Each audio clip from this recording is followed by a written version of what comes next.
I have two questions, but I'm not sure which one to ask. You didn't ask that. Does the Buddhist religion have certain guidelines for diet, like a lot of religions do? Well, the general principle would be to be vegetarian. And I think most Buddhists in southern Asia try to, as much as possible, be vegetarians. I mean, some people are going to eat some fish and so forth, but you don't want to... It isn't eating an animal that's especially the problem. It's killing the animal that's very disturbing and to the mind, and promotes a kind of violence, simply by way of habit, really, if you get used to killing things and so forth. But of course, indirectly, if you're eating meat, you're contributing to the death of the animal. So they try to encourage people to be vegetarian. Difficult to do in very northern climates or high altitude climates like Tibet, where you don't have a growing season long enough to grow much, some barley, and so Tibetans typically, traditionally, have been meat eaters. And a lot of dairy products off of yak and so forth, which is sort of something like a water buffalo at high altitude, I guess. But that would be really the only thing that I can think of that would be, a fairly formal idea about food. Okay, and my second question would be about symbols. A lot of religions have symbols.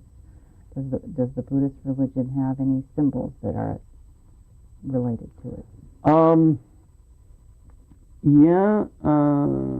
I think probably most prominently is the sort of spoked wheel that has 8 spokes that represent the 8 steps of the Eightfold Path, and in places like Burma, for example, or Sri Lanka, where it's a very hot climate, they go around with parasols. And the parasols have 8 spokes also, and it's symbolic of this spoked wheel symbol. And the idea is that if you're working on each of those elements of the Eightfold Path, you start out on the perimeter, and you're gradually working in toward the enlightened center, where everything is stable in an equilibrium. That's probably the most prominent symbol within Buddhism, other than various representations of the Buddha himself. And it's important for people to understand that the Buddha is not considered any kind of god or deity. He was a spiritual teacher, an extraordinary man, but just a human being who achieved a transformation of his mind and developed a way to teach other people how to do that too. So it's very much a mistake for people to think of people worshiping the Buddha as any kind of god, because the Buddha can't help you anything. You have to do it yourself, and that's another very important component of Buddhism, is that no one can get enlightened for you or save you, really. You have to do it yourself. Great, thanks. I have a question that we just hit on lightly last week, and that is, in dealing with Buddhism and Buddhist teachings, there is some similarities with Confucianism, which was dominant in China. And there's a debate whether Confucianism is only a philosophy, it doesn't have any religious components. But Confucius once said, and I'm paraphrasing, that not understanding life here, how could one understand the hereafter? And so it was very much in the now. Is that a real similarity between Buddhism and Confucianism?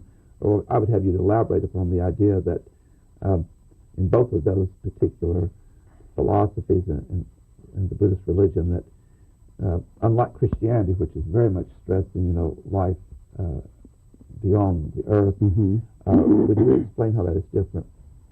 Okay. Well, there is some similarity between the Buddhist perspective and what Confucius was doing, but there's some differences too. The predominant form of religion in Confucius's day was ancestor worship. And so there was all of this really rather superstitious sort of ancestor worship and devotion.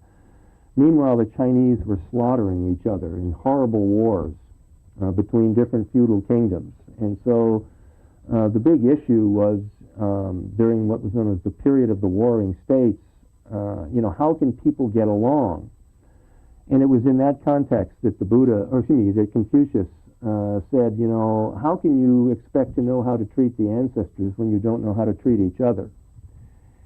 And so Confucius emphasized the development of what's known as the principle of Li, or good manners, learning how to treat each other according to a very elaborate set of mannerly sort of protocols. It's different in Buddhism in that the Buddha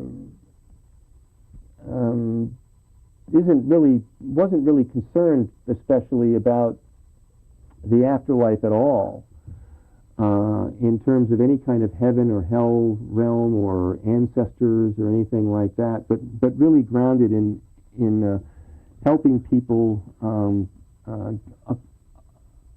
deal with the problem of suffering, old age, disease, and death, and so forth.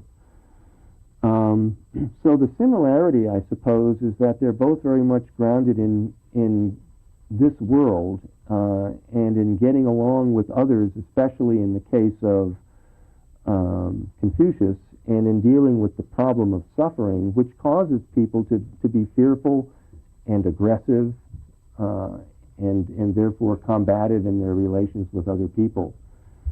So they're kind of coming from different places, but there is certainly a common ground in terms of working with the individual person to try to become a better, more caring, compassionate human being.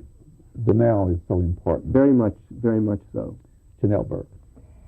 Would you please comment on the pacifist nature of the Buddhists and how that relates to what we sometimes think of as the real life experience? Well, that's a very big question, I think. I suspect it starts out with that first noble truth of suffering that was so central in the Buddha's experience of his spiritual quest and his characterization of life on earth. And the idea is that if you can empathize and sympathize with, first of all, you have to recognize your own suffering. And then when you can extend it out and realize the suffering of other people, this generates a tremendous amount of compassion for other people, and you don't want to harm other people, and you want to develop some sense of self-confidence rather than being fearful and aggressive about everything. So relating to the suffering of the world, and if we look around the world in the news these days, I mean, the amount of human and animal suffering is just overwhelming. And so that getting in touch with that really gentles people down and causes an emphasis on this ahimsa, or harmlessness. Buddhism is peculiar in relation to other religions also in that they think it's better to be killed than it is to kill. Karmically speaking, if you're killed, you're a victim. You don't create any bad karma by being a victim. Whereas if you kill someone, if you harm another, then you're creating a lot of bad karma that will condition the circumstances of your rebirth. And that's why Buddhists emphasize nonviolence and pacifism. It has the least bloody history by far of any of the other religions of the world. And it's because they would rather be victims than killers. And of course, it's very difficult to do, but I mean, Jesus said turn the other cheek, so it's similar in that way. Reinhardt. Share with us, we only have a couple minutes, Tom, but share with us a little bit about your understanding of what actually happened in Burma recently. Well, it's been a very repressive, I don't know a lot about the details of, because Burma is such a closed society, and has been for decades, since the military takeover of the country, we haven't really been able to know a whole lot about it. But basically you have a very repressive military dictatorship. The people are largely kept in poverty. while the leadership thrives with economic aid from the Chinese and wherever else they may Koreans may be getting their wealth.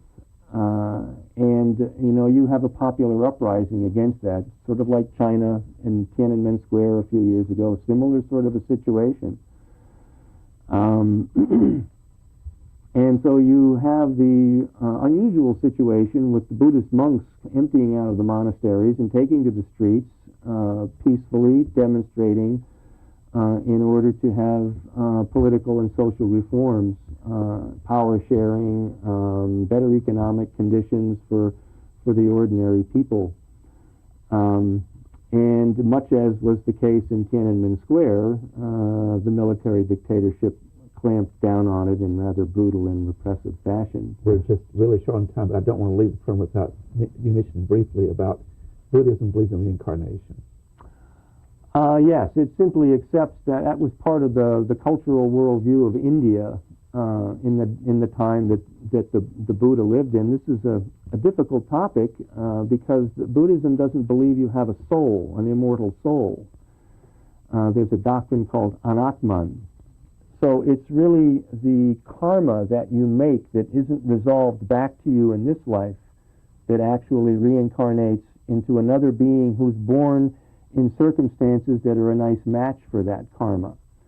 In Hinduism, you have the Atman, or the soul, which is a continuous thread from life to life. You don't have that in Buddhism. On that note, we have to bring the program to conclusion. Tom Flynn, who is a member of the faculty, a distinguished member of the faculty at Federal College, has been discussing Buddhism, and as I indicated at the beginning of the program, he is holding baccalaureate and master's degrees from Colorado State University. Tom, I have to say to you that these 2 weeks have been just incredibly informative. Well, I've enjoyed it, Tony. Thank you for having me. You are remarkable in your mind and understanding not only what we talk about today, but other religions, so maybe we can have you back to talk about other religions. Okay, be happy to do that. Well, you're just absolutely extraordinary in your discussion. Ladies and gentlemen, I hope you'll be with us again next week at the same time when we'll turn to another issue. Until then, please have a good week. I am Tony Stewart. Recorded on the campus of North Idaho College, Public Forum is the longest-running in-house college production on PBS. Each episode is pre-recorded live and is an educational outreach from North Idaho College. Please join us at this same time next week for another edition of Public Forum on this public television station.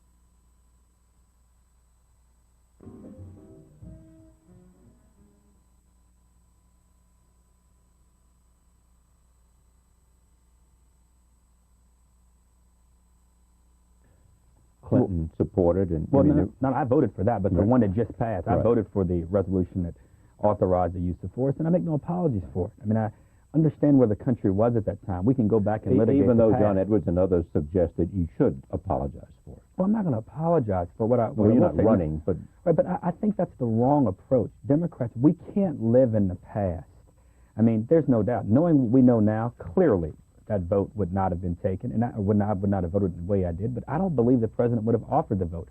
I don't blame anyone for waking up on September the 12th saying, you know, Al-Qaeda and bin Laden, despite their differences, could marry their resources, and if they do, it will pose a huge problem.